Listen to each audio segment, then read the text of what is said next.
Hi everyone, welcome back to another tutorial from Wake&Tech. Today in this video, I'm going to show you how to mark as unread in Yahoo Mail using your smartphone. When you've opened an email but want to return to it later, then marking it as unread helps you treat it like a new message. This will keep your inbox organized. So in order to do that, first of all, launch open the Yahoo Mail app and sign into your account.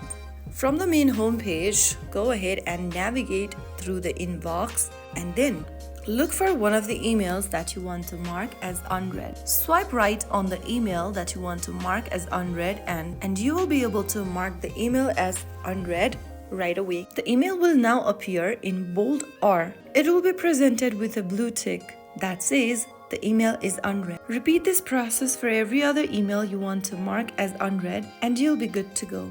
So that's how it's super easily done. If you found the video helpful, don't forget to like, share and subscribe to our channel.